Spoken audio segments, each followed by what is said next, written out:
primer lugar, debo ratificar los argumentos vertidos en primera audiencia que llevé ante este organismo, en donde he presentado la documentación y la argumentación suficiente para solicitar de esta comisión que, en cumplimiento con las normas constitucionales y legales, analice en el momento de su resolución dos hechos que procedo a detallar. Primero, los efectos de la sentencia 001 dictada por la Corte Constitucional en relación a la inmunidad de opinión y la imposibilidad jurídica de que ningún organismo, ni judicial ni administrativo, pueda observar, revisar o reconsiderar, ni siquiera impugnar las decisiones del máximo órgano constitucional. Esa documentación la solicito se reproduzca en esta audiencia en virtud de que ya fue entregada oportunamente en la primera audiencia a la que comparecí. No me voy a referir rápidamente por economía procesal a la invocación que hizo al comienzo de su intervención en impugnante.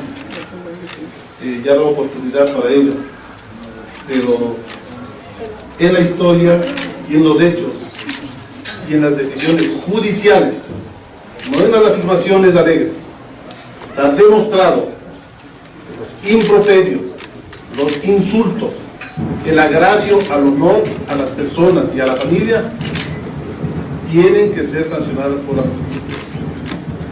En el momento oportuno, la justicia llega, aunque tarde. En relación a las impugnaciones planteadas, debo señalar entonces, el impugnante en su escrito arguye una serie de medidas cautelares que se habría dictado, se habría trabajado o conocido en la Corte Constitucional. En actos administrativos o en actos judiciales puede sonar muy bonito, o puede llamar la atención a la prensa, o puede pretender sorprenderse a quienes no tienen información, por lo menos de carácter general sobre el derecho, o lógica elemental sobre el procedimiento administrativo. Cuando uno afirma un hecho administrativo, judicial o jurisdiccional, tiene que demostrarlo. Y yo me voy a limitar, por economía procesal, como me repetí, a entregar los documentos con los cuales dejo sin ninguna razón jurídica y sin efecto todas las alegaciones que ha dicho el impugnante. Adjunto y voy a entregarle en la carpeta correspondiente la certificación otorgada por el funcionario de la Corte Constitucional, que es funcionario responsable ante la ley de lo que firme y afirme, en donde él certifica que en relación a la petición de medidas cautelares, que era parte de la argumentación en la cual nosotros habríamos incurrido en ilegalidades, esta petición específica de medidas cautelares autónomas planteadas por los ex trabajadores de Cervecería Nacional no ha sido tramitado en la Corte Constitucional. Para el efecto, adjunto el correspondiente certificado emitido por el Secretario General con fecha 15 de agosto del 2012, donde rápidamente digo, me contesta a un pedido formulado por mí, dice, en atención a su oficio 149-2012, del 13 de agosto del 2012, certifico que no se ha presentado ante la Corte Constitucional acciones de medidas cautelares autónomas por parte de los ex trabajadores de la Cervecería Nacional. Con esto dejo sin efecto jurídico, sin ninguna razón, la primera alegación que hace el impugnante de que hubieron medidas cautelares que fueron de conocimiento de la Corte. Eso no es verdad.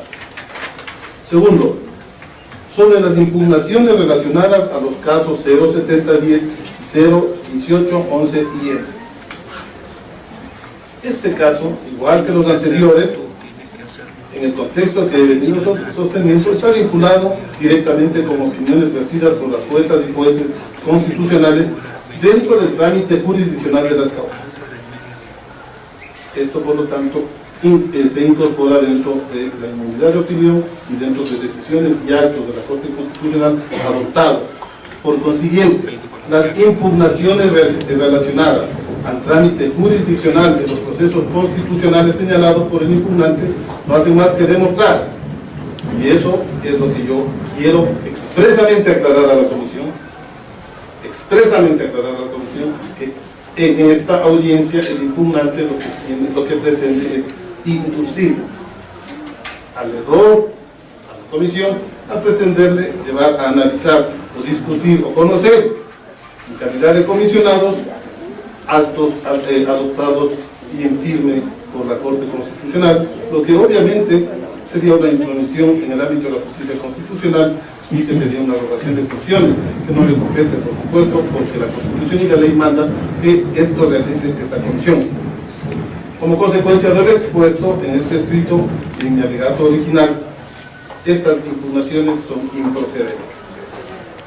En relación con el delito de cohecho que el impugnante señala, yo debo lamentar e insistir, como lo hice en la primera audiencia, que la comisión, no sé si por limitaciones reglamentarias, pero sobre el reglamento, sobre la ley, existe la Constitución.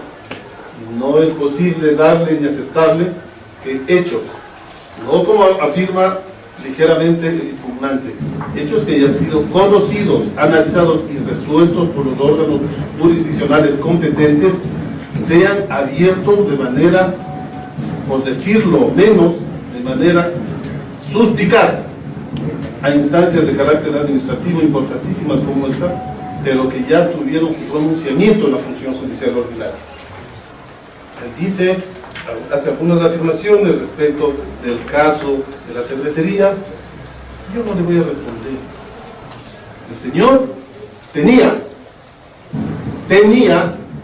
que responder y demostrar, no aquí, ante la justicia, ante las autoridades que investigaban su irrita denuncia, y por lo tanto no lo hizo.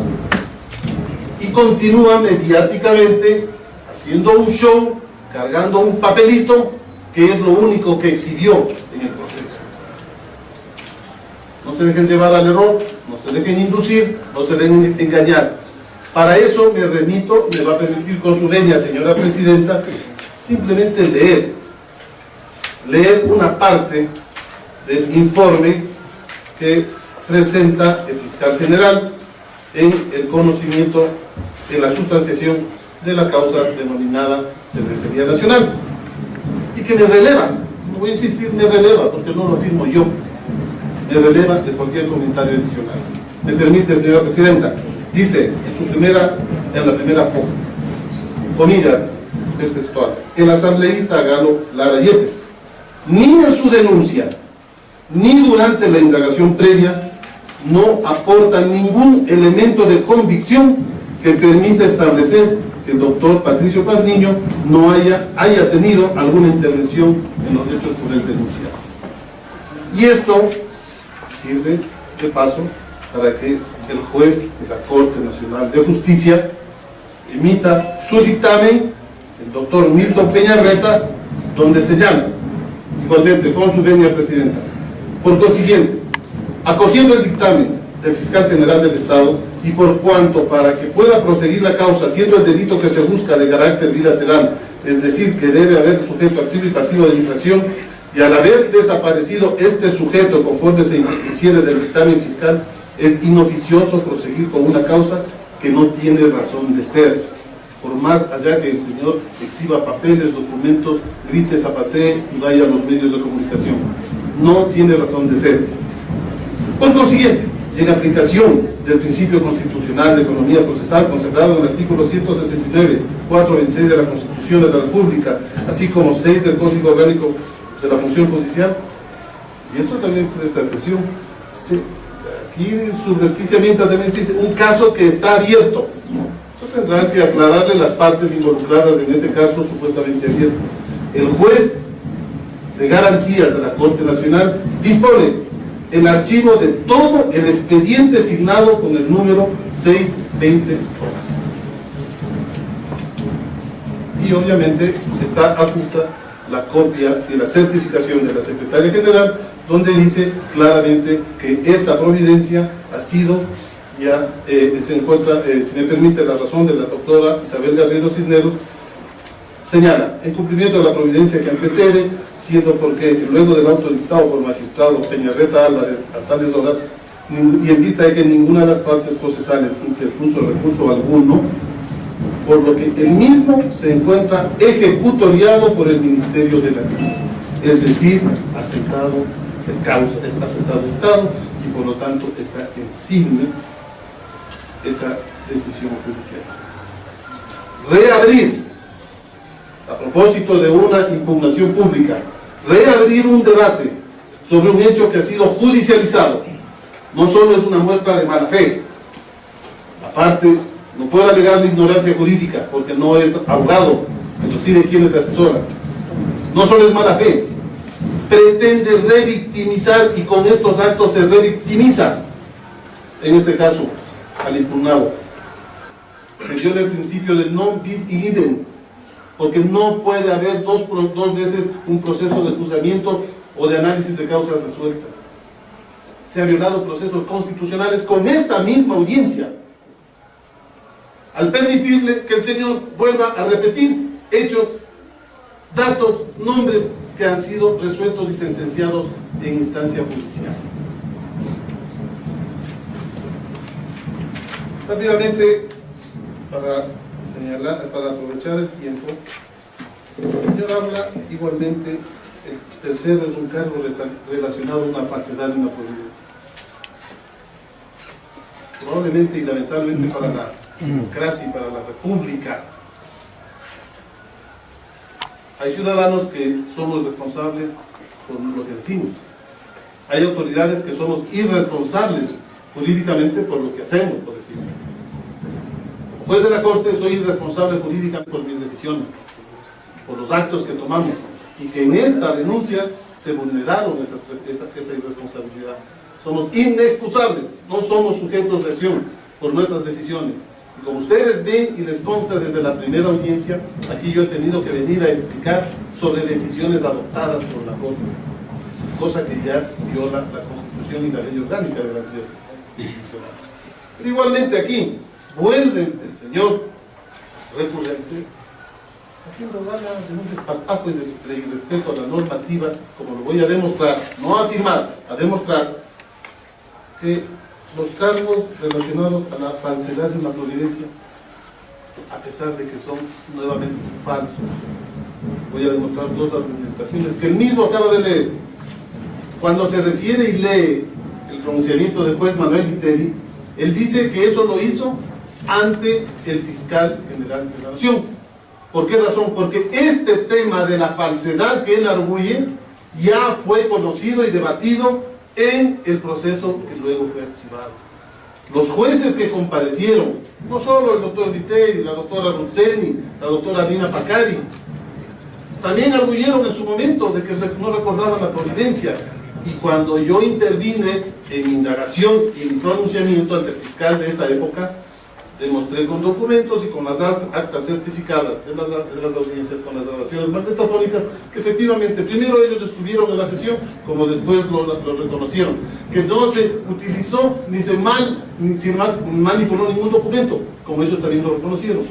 Por lo tanto, esta afirmación de por sí ya fue analizada, juzgada por las autoridades correspondientes, y nuevamente el señor vuelve a reabrir un hecho que ya fue sentenciado en la Corte Nacional de Justicia. Y no solo es eso, señores. Algo más grave.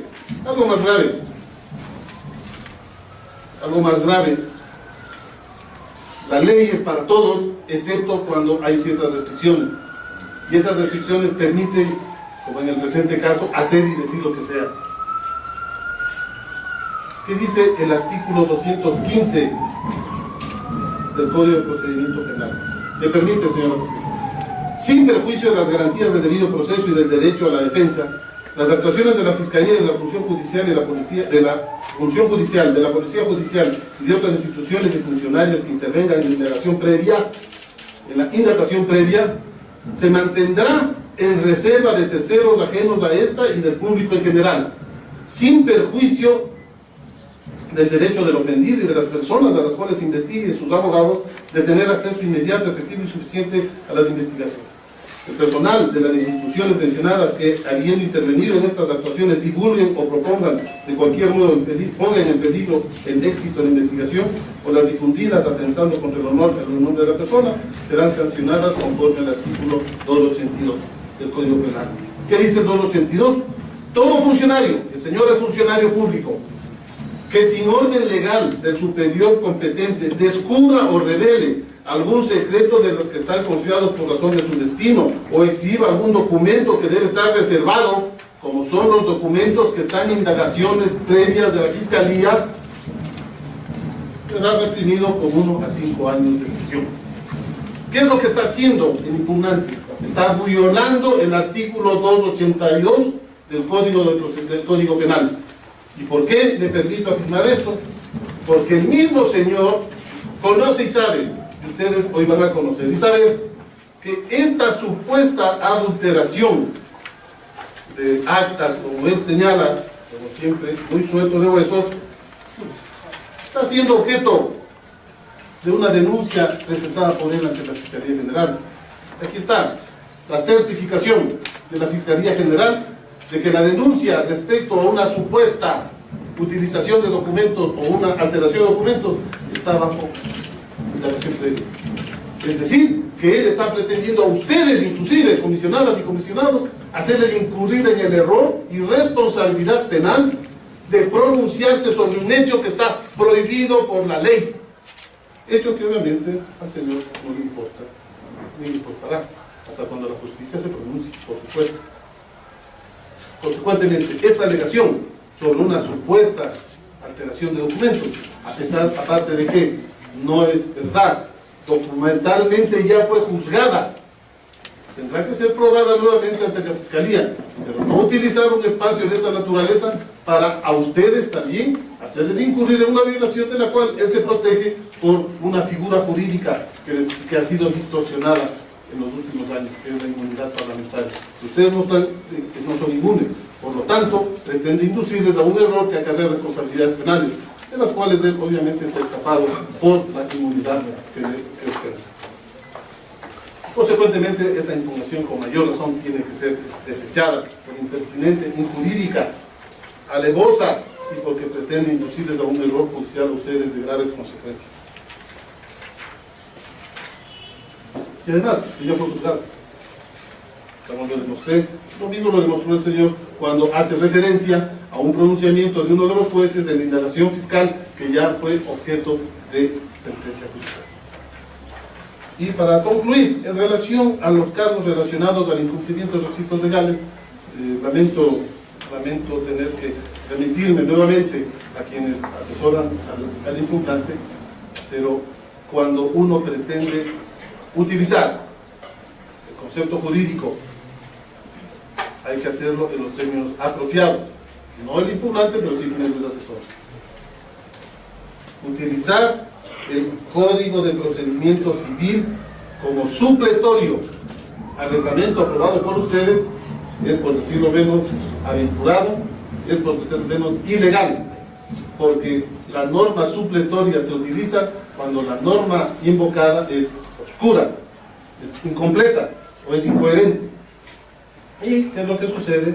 El arguir de que los certificados que yo he presentado del exterior debían ser apostillados, porque en criterio del impugnante tenían que ser apostillados, cosa que no establece el reglamento taxativamente, porque el reglamento por ustedes aprobado señala con absoluta claridad que todos los documentos deben ser certificados o notarizados. Alegremente pretenden trasladar un requisito del Código de Procedimiento Civil para caracterizar que hay otros documentos que deben ser apostillados. Consecuentemente, esta afirmación que señala claramente toda la documentación de los expedientes de los candidatos serán entregadas en original, copia certificada o notariada, no puede pretender reformársela haciendo una interpretación supletoria del Código de Procedimiento Civil. Muchas gracias. Probidad ética y moral. No me sorprende escuchar de una persona que ha sido el cliente frecuente del sistema penal ecuatoriano por los últimos 10 años. Dijo que no era nada que ver. Le ruego, por favor, la misma equidad. Cuando vamos... Por favor, yo agradecería que me permita cumplir mi papel. Por favor, señor, constríñese a su defensa.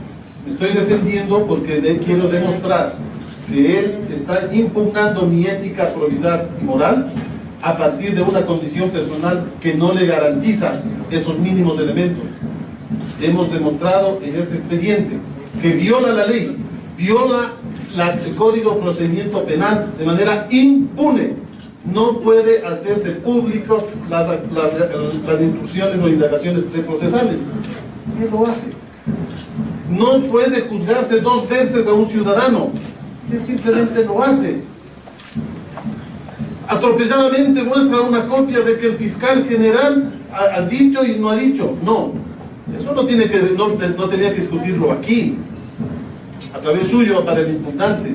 Eso tenía que irlo a demostrar allá, en la fiscalía, donde ahí no presentó un solo documento, una sola prueba. Y si el señor Pesantes o el señor Alvear o las autoridades de la fiscalía presentaron sus actuaciones judiciales, él tenía que impugnarlo allá, no aquí. Estaba judicializado. Como judicializado está esa otra falacia de la falsificación de documentos.